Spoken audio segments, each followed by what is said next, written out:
Awaken your body's health potential. From stress to chronic pain, Qigong and Tai Chi can maximize your well-being. Discover how with Sharon Smith, an authentic master with 45 years of wisdom to share with us today. Welcome to WellWave Now. This is your portal for actionable wellness insights and meet your empowerment team. First, there's Breck Rice, the healthcare disruptor and decoder of medication complexity, also an expert in community and integrative wellness. We have Dr. Bob Levine, unable to join us today due to leading a conference in Michigan, but Bob is a renowned brain researcher as well as a leader in drug-free relief of pain. So then I'm Tim Daniels. I'm your wellness plan manager. I'm the builder of wellness approaches that are as unique as you are to help you optimize your wellness. And I carry with me and bring into that an expertise in pulsar electromagnetic field therapy. Together, we are your wellness catalysts, and we're committed to elevating your health, enhancing your functionality, and optimizing your performance at every stage of life. Our objective is to provide you with innovative insights and strategies to boost your happiness, unlock your body's full potential. We're WellWave Now, where timeless wisdom lights your wellness path. Today, as Breck mentioned, we have our pleasure of a guest panelist, and that is Sharon Smith. And Sharon is, as mentioned, is an authentic master of Qigong and Tai Chi with 45 years of practice and 40 years of teaching. She's learned from such well-renowned and worldwide masters as Mantek Chia and Li Junfeng. Sharon is certified as a senior instructor in the Universal Healing Tao system. Her global leadership in this area kind of shines through the fact that she has hosted and hosts global Qigong summits. She teaches at prestigious schools around the world, and she is a founder and creator of what's known as the Immortal Sisters Qigong conferences.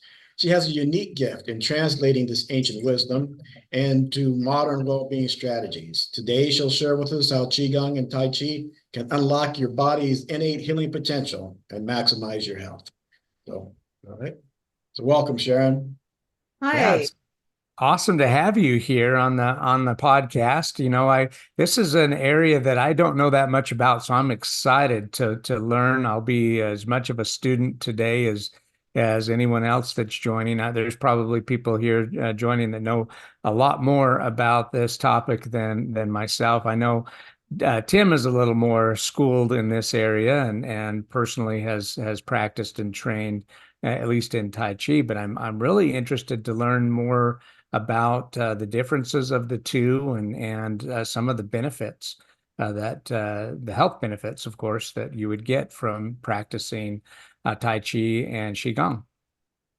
Well, thank you so much for inviting me onto this amazing platform. I really admire what you're doing in bringing some more knowledge to people's understanding of the interface between science and all of these amazing forms of physical cultivation.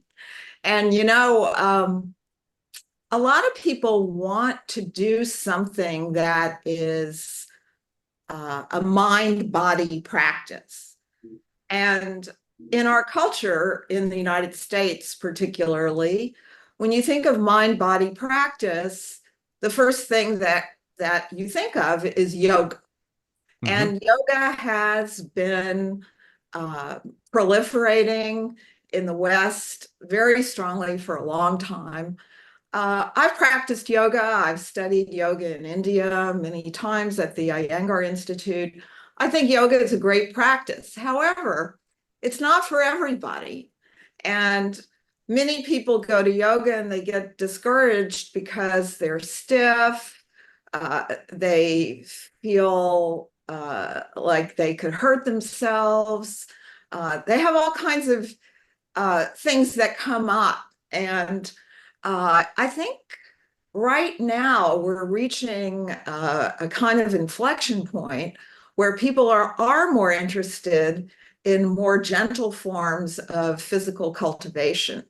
And Tai Chi and Qigong have a long, long history of being really the ideal form of physical cultivation, because both of these practices work with the physical body, the energetic body, and the mind.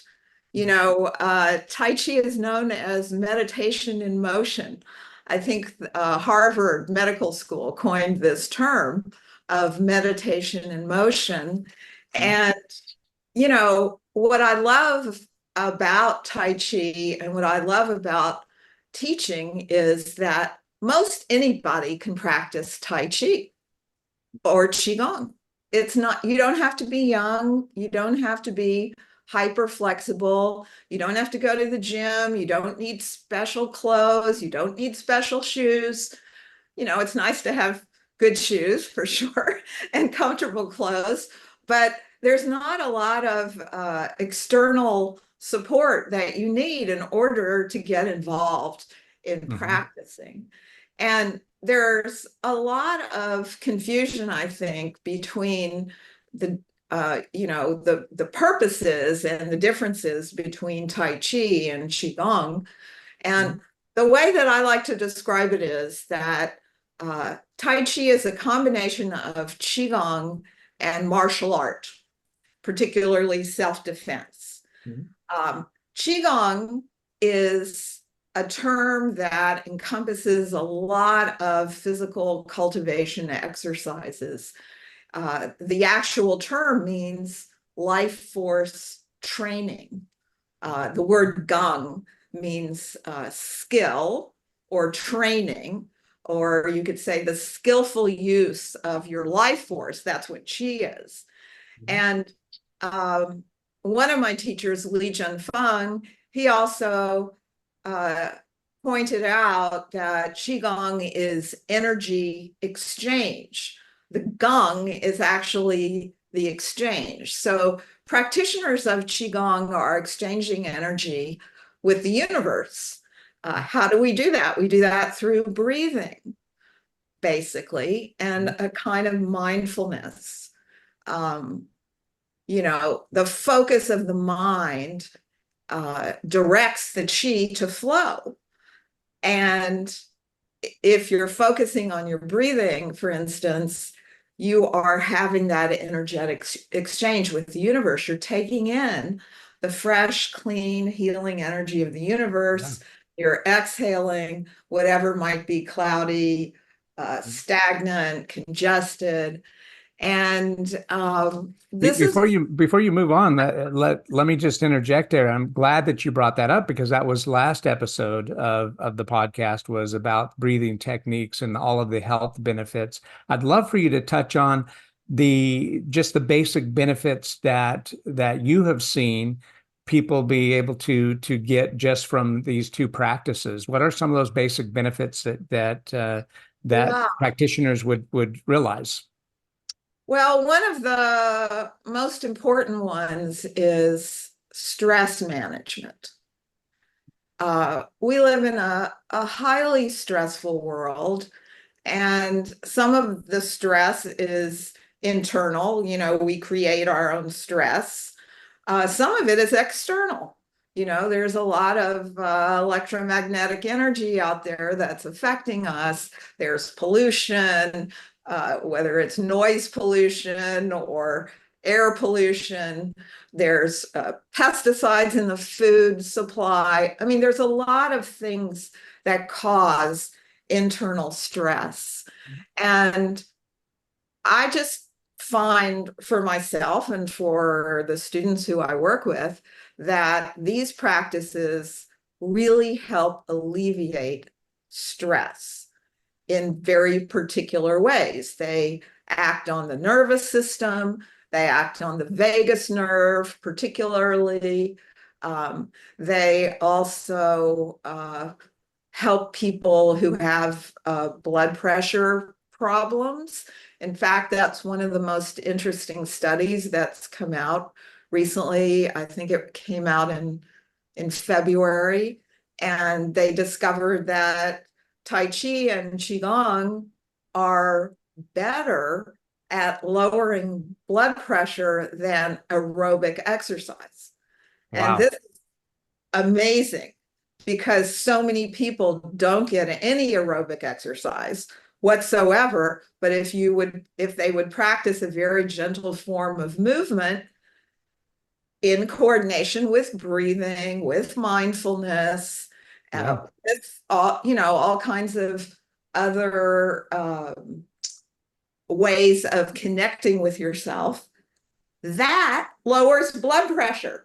How That that fantastic is is that is that? so amazing. So amazing. So are there differences between the benefits that you would get from Tai Chi versus Qigong, or are they very So, um, there's so many different styles of Tai Chi and so many different styles of Qigong that it's impossible, I think, to study all of them and to see what their particular benefits are. But I would say that most of them uh, have some things in common, and that is uh, conscious breathing connected to movement, mindfulness, alignment, and what you would call meditation. I mean, all of that is meditation, but there are often certain pathways that you focus on if you're doing a particular practice, whether it's sitting or standing or moving or even a lying down Qigong practice. There are actually lying down Qigong practices which have to do with energetic movement. Mhm. wow. Tim, isn't there some research that you've recently looked at on this topic? Yeah, a couple of things I saw I'm interested in talking to Sharon about. And as we get into that, Sharon, I think, a couple of things, mindfulness is used a lot these days. And so I'm wondering in this context, before we go on to that question, if you could just kind of tell people what you mean by mindfulness in this context and also the alignment that you brought up there. Uh-huh. So, what I mean by mindfulness, Tim, is concentrating on every aspect of movement or breath. So, in the most simple way, if I'm teaching a Tai Chi form, I teach a 13 movement form for beginners. I'm very focused on my students understanding, for instance, how to shift their weight, where to put your heel, how your foot goes down, how you take the energy out of one leg, where you, in Tai Chi, we say that leg is full. You want to take that full energy and you transfer it into another leg. Mhm. And that's what I mean by mindful movement. Like, how do you lift your arms up? Can you relax your hands from the wrist? Are you raising your hands with stiff fingers?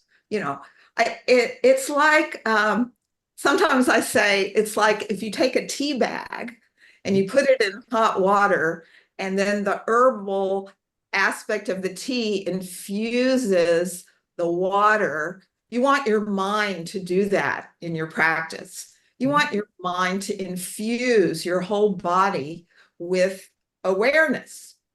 Hmm. And that's what I call mindful movement. In terms of alignment, uh, you know, our our education system has screwed up a lot of people's alignment, right? People are like this, or they're looking at their phones all the time with their head down. The crown of their head is not connected to whatever might be up there.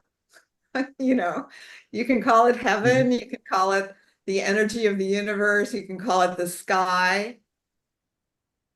When we have that connection, even if you might not believe in it, really.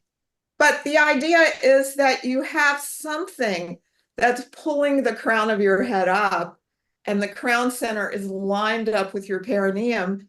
There is an energy channel there. This is another aspect of Qigong practice in particular, is that it has a relationship to traditional Chinese medical principles. So there are energy channels in the body, and the practice of Qigong helps people open up those energy channels so that there is an internal flow. And if you are in alignment with the force of nature, my colleague and friend Daisy Lee calls it, if you're in vertical alignment, you have that connection because gravity is working with you as opposed to against you. Okay. So in these practices, you start to pay attention to those things, and then over time, your body begins to change. Sure. Yep. So I appreciate that. Appreciate that clarification. And, you know, I think as you and I were chatting as we got to know a little bit about each other, you know, I'm a conservative, although I live on the East Coast now, I'm a conservative Nebraskan. So a lot of these concepts when I first came across them were kind of woo-woo and voodoo to me. But as I studied the martial arts, the three, and as we talked about, I always studied from the standpoint of truly having been a wrestler, a boxer, the movement, it was truly the martial aspects.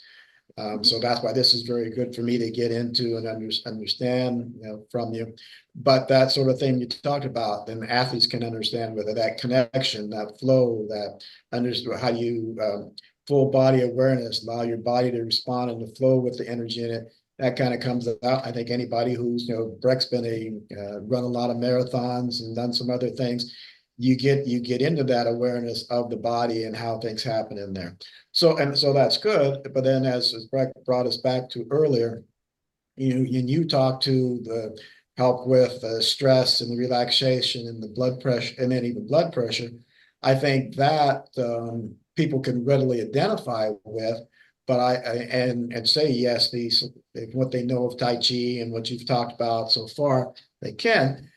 But there seems to be a number of other benefits on the health that I'd love to talk to you about. That it seems it's and medical evidence and medical research is pointing to as well.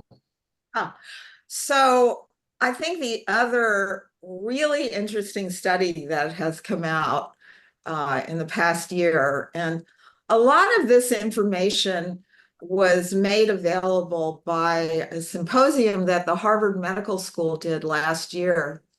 It was a symposium on whole body health.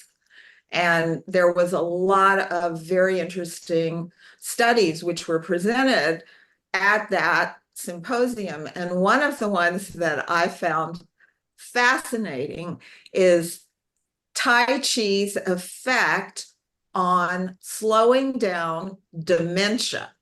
Okay, a lot of people think Tai Chi is just a physical thing, but actually all of these aspects of it that I just mentioned contribute to what they call executive function. You know, executive function, you guys know all about this, but it's the ability of the mind to make tiny little decisions all the time. And Tai Chi increases that. And there was this study, it was done in Oregon. And let's see, I took some notes on this. They gave this test, it's called the Montreal Cognitive Assessment Test. I don't know if you've heard of it, but it is a test about memory. And people who score from 18 to 25 on this test evidently have mild cognitive impairment. And they took a group of these people, I think it was 300 people, and for 6 months, they practiced Tai Chi, a certain kind of Tai Chi, twice a week. And they improved their scores by 1.5 points, which doesn't sound like a lot, but that is the equivalent of slowing down decline like 3 years. That's amazing. Yeah, absolutely. And I've seen this in my own students. I mean, they don't, they haven't been tested, but I see the ability to concentrate, to focus, this prevents falls. This is a big thing as people get older. Falls are one of the most uh, uh, uh, critical injuries for elderly people. The falls affect people in so many different ways. There's the injury itself, there's the fear of falling, which causes some people to stay home alone all the time, the emotional isolation. There's so many repercussions from falls. And Tai Chi has such a good effect on that. There are a lot of those kind of studies out there. Yeah, but absolutely. this mental part is new. Yep. So that's fantastic. I ran a home care agency for the elderly. It operated in 3 states and had a specialization in Alzheimer's dementia care. And so seeing that impact on the person and the family and be able to slow that and have impact on that is just that's a high impact item. And your thing on your comment on falls, I also applaud. That is this kept it as one of the things we always try to maintain is to help that fall risk. And truly, at a certain age, sometimes when they fall, they break the hip and they have a hard time coming back from that. You can hit your head and damage it, and that's just that fear. And creating that social isolation is also key on that. But along that lines on the fall, and sometimes I saw that people did not recover from that. I think, what do you think about Tai Chi and Qigong in terms of helping with bone density and pain management and arthritis? Oh, yeah, big time. There are a bunch of studies about bone density in postmenopausal women. Actually, on my website, I have a page of benefits with links to a bunch of these studies. My website is Sharon, TAOSHARON.com. And the menu at the top, there's one menu item, which is benefits of Tai Chi, Qigong, and meditation.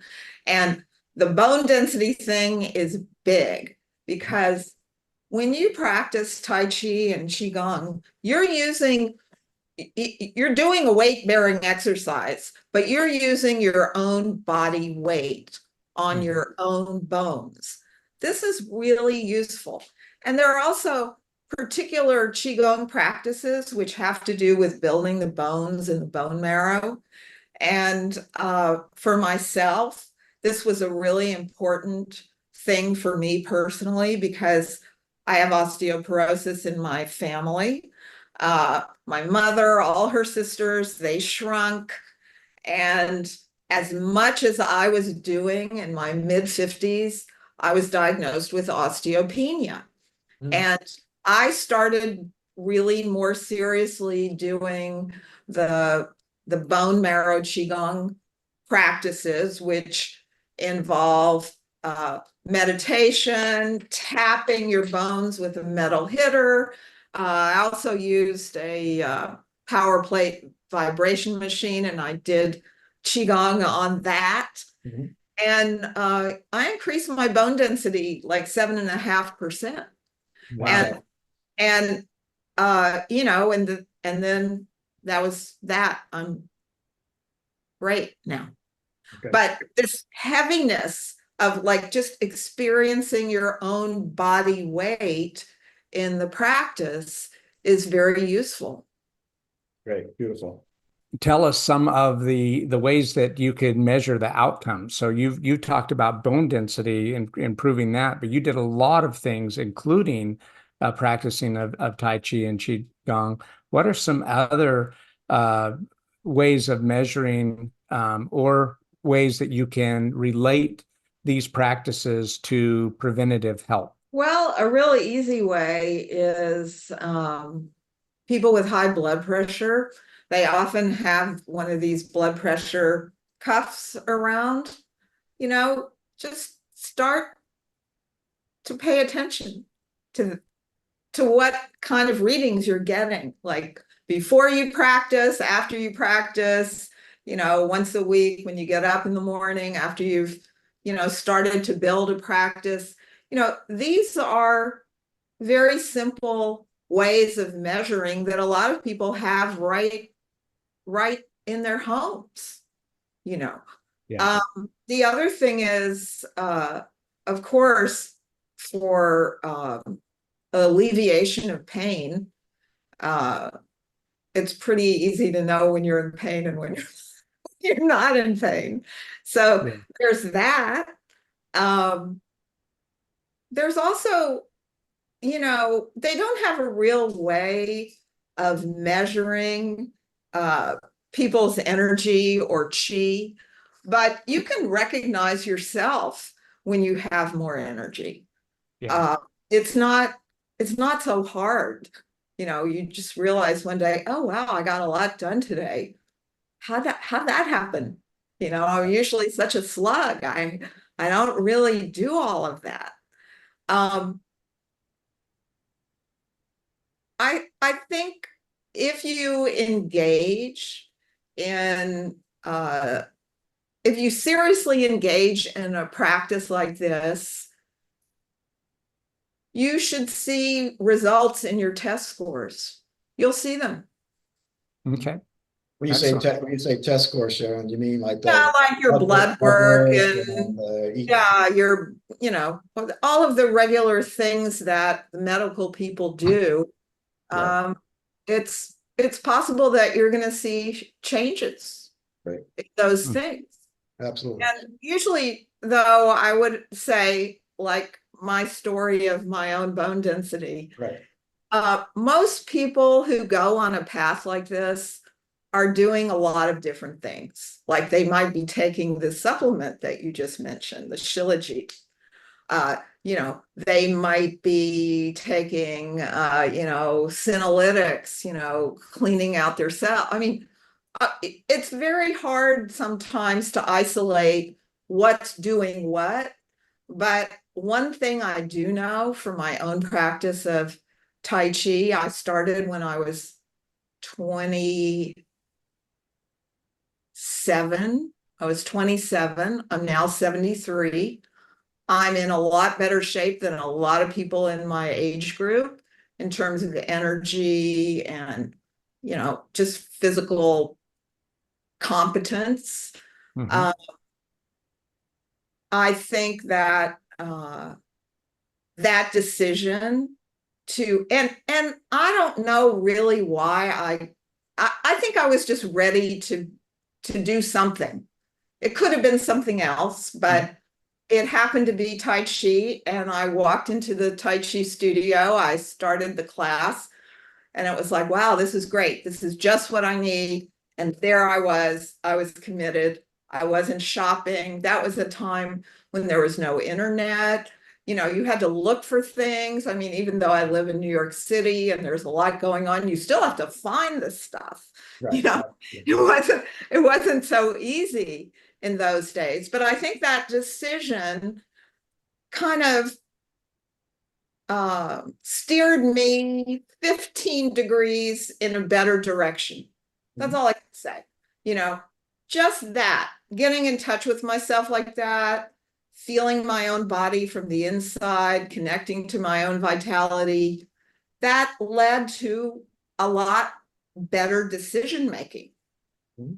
And what you're touching on a little bit there, and we want, we usually like to go here about a half hour and then get into some questions. We want to get some things, but there's still some points we want to make with you here. So I'll ask our audience and our replay people to bear with us a little bit in this main tent part here, because I think you're getting into a very important area, which is what I consider kind of the preventative health part. And you talked a little bit about that earlier with the elderly in terms of mobility and balance and help with things of that nature. You talked about the blood pressure lowering, which can help, and changes in a lot of the blood markers and the test. But is there anything else you'd like to highlight? Because we've talked about, so you've talked about a lot, the pain management, the repair through bone density, the effect on even dementia. So those are kind of recuperative and healing aspects. Anything else you'd like to talk about in terms of the preventative aspects and realm from of Qigong and Tai Chi? Well, that's I can just say that I think that when you are engaged in a practice like this, where you're meditating on your own energy daily, and when I say meditating on your own energy, you could be doing that in movement, you could be sitting, you could be, like there's some Qigong I do before I get out of bed every day.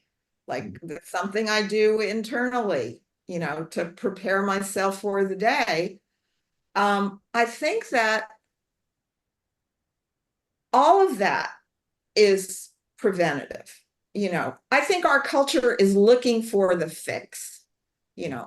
There's even people who are now marketing Tai Chi. They market Tai Chi for arthritis, Tai Chi for blood pressure, Tai Chi for this, Tai Chi for that. To me, it's missing the point in a way. Yeah, you'll get me on my soapbox when you start talking about people looking for the quick fix, right? And that's why so many people go to medication, because they want a medicine to fix their problems, when so many things can be, fixed on actually taking some responsibility for yourself. I mean, I've got a whole following of people that follow me on social because of my scary drug facts, simply just listing off the side effects that no one told them about, but they're all experiencing them, right? Sure. And then, you have this whole opioid crisis because of people trying to get out of pain by taking a medication and becoming addicted to it. So, Sharon, one of my board members is an addiction recovery physician, and I've heard something about these practices being able to help addiction recovery. Can you elaborate more on that? Well, I know a guy who he's in Canada. His name is Doug Hilton, and he wrote a book with one of my teachers, Montauk Chia, on EMDR, and a practice that's actually probably one of the most popular Qigong practices in the world. It's called the Six Healing Sounds. And he used EMDR with people who were addicted to gambling. Not exactly the same thing. They weren't addicted to opioids, but people addicted to gambling. And he's a psychologist, and he combined this practice, EMDR. I don't know if you know what it is. It's rapid eye movement. Mhm. And he and my teacher, Montauk Chia, they kind of created something with the Six Healing Sounds and EMDR for people who had this gambling addiction. And, you know, it's conceivable. I have not worked with people in that particular situation, so I can't really speak to it. But ideally, I think probably it could help people, Yeah. even if it's like in the moment, you know. I mean, I knew somebody who, in terms of pain, he fell off, or he was he knew Qigong, he knew Tai Chi. He fell off a roof. He was, doing carpentry work on the roof. He fell off the roof. He was in the hospital. He asked Montauk Chia, like, what kind of practice can I do while I'm in the hospital? And he said, well, the most simple thing, the inner smile.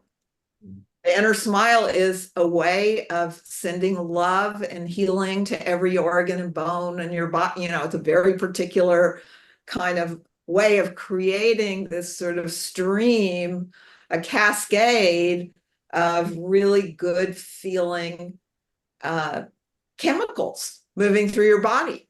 And, anybody in pain can use that. anybody. Yeah, absolutely. Before we get to some of the questions here, I know we're running short on time. I want to make sure that the almost 120,000 listeners reach that we have can find out how to contact you. Would you please give the best way to contact you again? The best way to contact me is through my website, Sharon, TAOSHARON.com. And I also have another website I haven't really talked much about. I haven't talked about this one at all in this interview, but maybe I'll have an opportunity. It's the immortalsistersconference.com. And this is a website associated with a foundation that I'm starting to support women who are students, practitioners, and teachers of these practices. So we have different events. We're having a retreat in Mexico in January, and we'll be having another online event in the spring. So there are ways on both of these websites to subscribe to our newsletters. And yeah. Okay, excellent. And we would invite you in return to also join the Facebook group. There's over 4,000 members of practitioners as well as people who need help. And that was the whole idea of creating the Well Wave Now Healthcare Disruptors group, was to match professionals with those that are struggling and make sure that people get help, and not the superficial help, right, on the surface help, but actually get to the root cause of where these elements are coming from and get them corrected, not just put a Band-Aid on them. Awesome. Yep. So I'm glad you mentioned that too, Sharon, right? Because we'd love to have you engage there and engage with that population there and work and interact with them. Now, and then you tying that into the sort of immortal sisters, who are kind of all these people who are very knowledgeable in Qigong and helping people. And we've talked about, and certainly, I know you help people directly on site in the New York City area, and you also have an ability they can look and see for you to work with them remotely. But if for some reason their schedule working with you remotely didn't work with your schedule and your availability, or they're not in that New York City area, help the people, if you would, kind of determine how they can find someone like the Immortal Sisters, a good qualified instructor, because and I'll preface that a little bit and a little bit more. As with a number of things, there are a lot of people who just leap in and think they can teach, think they have the knowledge, and don't really have the depth of it. And this is so important and so key that we want to have people learn from someone who knows what they're doing. So there are a few directories online that I would recommend. One is from the National Qigong Association. They have a directory of teachers. And then universaltaoinstructors.com. That's a directory, worldwide directory of teachers of Mantak Chia's system. Yeah, I would recommend those two directories. You can probably just put in your city or your country, and maybe you'll be lucky and you'll find somebody. Well, but you've given them a way to be a little more than lucky, and like you, but from a different angle. I was lucky when I found my last Sifu and teacher, a guy named Garrett G. Actually started with in conjunction with his father, a guy named Peter Kim Ho Chu. And Garrett G. and Garrett's known both Grandmaster, both in Wing Tang and the Wudang system that has 5 styles of Tai Chi. But I found Garrett by accident, because I was walking through, it wasn't by accident, I guess by fate. I was walking through Chinatown in San Francisco on a lunch break when I was working on it.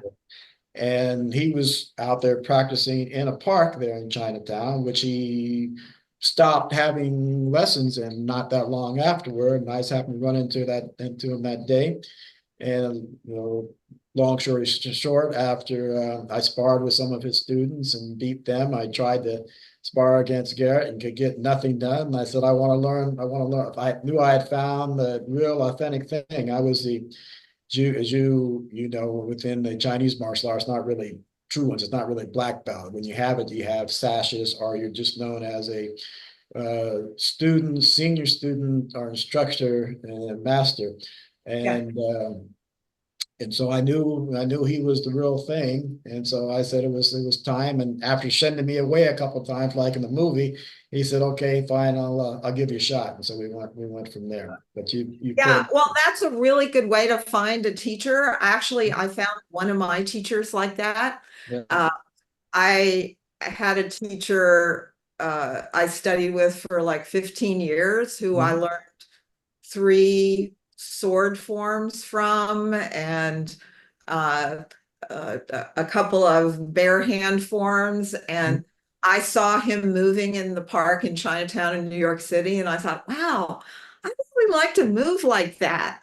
Right. And I was with a Chinese American friend of mine, and we went up to him. We said, we'd really like to study with you. And I think he thought that I was some like dilettante, and that my Chinese American friend, that she was going to be his real student. But she left after 2 weeks, and I was with him for 15 years. Same. I was with Garrett for 10 years, and then a little bit off and on for a few years after that. If I came back, if I moved from West Coast to East Coast from work. But yeah, by the time I was getting on that part about the ranks, I was the equivalent of a black belt in another art, and equivalent of a black belt in another, a brown belt in another one, and could do absolutely nothing against him. And that's when I knew it was time to do something with it. Wow. But that is a good way to find somebody that you connect with. That's what's called synchronicity. It's not advertising. That's what it was like way back when I found Mantak Chia in New York City in 1981. I mean, he was just a guy, who had a little office in Chinatown. And the people who came to study with him, we were like, wow, this is it. We're gonna go for this kind of practice. This is awesome. And but there was no advertising. It was all just like it was supposed to happen.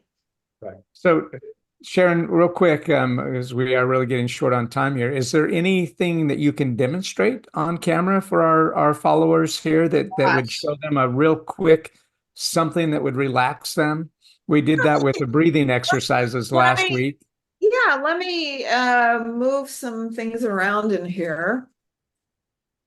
I'd love a demonstration. Doesn't have to be long, just some movement that might be we could do something beneficial. really let's see.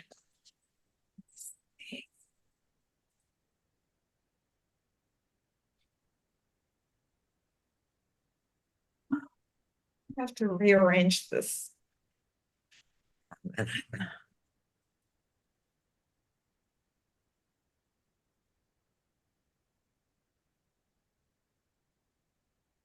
Well, you can't see my feet, but that's okay. So you want to stand with your feet shoulder width distance. Touch your tongue to your upper palate. This connects your yin and yang channel, the major highway of energy in your body. You can bend your knees just slightly, and you want to let your arms hang by your side. You can have a little space in your armpits. Not really big like this, but not next to your body like this. You want to just relax. And let's rock to the front of the foot and to the back of the foot. And you'll notice my hands are going forward with my arms, and then I flex my wrist a little bit, and my palms are facing the floor. And then I'm going to add a breathing pattern. Inhale as I rock forward, exhale as I go back toward my heels. keep your knees slightly bent, relax your fingers, keep your tongue touching your upper palate, and feel the crown of your head being gently suspended from someplace out there in space. It could be the sun, the moon, some star out there. It could be the center of the galaxy, or it could be just a spot 3 or 4 inches above the crown of your head. So you're just going to do this really simple movement, inhaling and exhaling. Rocking to your toes, rocking to your heels. Your knees are slightly bent. A reminder to keep your tongue on your upper palate. And if we have another minute, we're going to continue this for another minute. Do we? Another minute? Yes. Good. So it's not a big movement, but it's a conscious movement. Rocking toward your toes, rocking toward your heels. Inhale as your arms go forward. Exhale as they go back.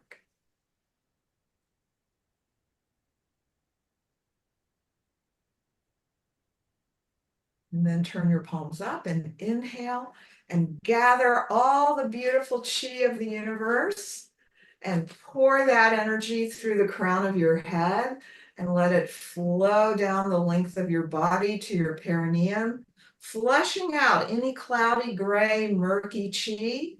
Inhale, arms to the side. As you pour this fresh energy in, let it flush out whatever you can't use, whatever is not important at the moment. Inhale, gather. As you exhale, pour. And then you can step in, bring your hands to your navel area. We call the dantian, the field of the elixir, the field of your medicine. And maybe you've gathered some saliva. By doing that practice, you want to gather it and swallow it down to your dantian, to your energy field. And you can rub your belly in both directions. And before you sit down and go back to your normal mundane awareness, you can take a moment to feel gratitude for getting here, for joining this podcast, and for any other blessings in your life. Thank you. Thank you. Thank you. Thank you. Yeah. And so you got a little lesson from Real Master there, and got the Dantian meditation, Chi flow in there. And I'd actually, it's been a while, I actually forgotten about a very key thing that Sharon also showed us, connecting that tongue to the palate for getting that full flow and connection, and also the swallowing of the saliva, because you've really enthused, that's really them been enthused with a lot of the chi from the body, and it's really helpful. Right. So great. It's true. Beautiful. Yeah, I look forward to trying that. I'll definitely be watching the replay to make sure I don't miss a step. But yeah, for a novice like myself, thank you for demonstrating. I You're look welcome. forward to practicing. Right. So one last question related to what Breck just mentioned there before we go there. So for if someone's starting out, that you talk about, for the, I guess let's stay on a little bit on the health benefits, but also on the physical and the mental benefits you talked about. How often do you think someone should should do it to have the impact? Is this something that they need to do daily from the start? Can they do it a couple times a week, once a month to have benefit? What do you think, Sharon? What's your guidance? Well, the more you do it, the more benefit you're going to get. Mhm. Having said that, people are very busy. They have busy lives, but there are these moments in the day where you can do something. I call that informal practice. Like you're sitting in somebody's office, you have an appointment with somebody, you're waiting. You can put your hands on your dantian You can send energy through your body, mind, and spirit. You can gather your saliva. You can swallow it down. You can do all that. Mhm. That doesn't take a lot, No. you know? You can do it without anybody even noticing, really. Yeah. So there are all these moments in the day where you can do informal practice. Right. And what, But there's nothing like dedicating 20 minutes a day to doing something. Right. And you know, the old texts used to say 100 days of practice to get what I would call an energetic breakthrough. Mhm. Wow. And you know, if you're interested in 100-day practice, I have some friends in Boston, colleagues, and they run a Facebook group, the 100-day practice. We just finished a 100-day practice. There's no teaching in it. It's just a support group to help people stay on track and go through their 100 days. You know, one of my teachers says, you do it, you're going to get it. But if you don't do it, you're never going to get it. Yeah. That's it. Absolutely. You have to think about Qigong as more than exercise. That's the other thing.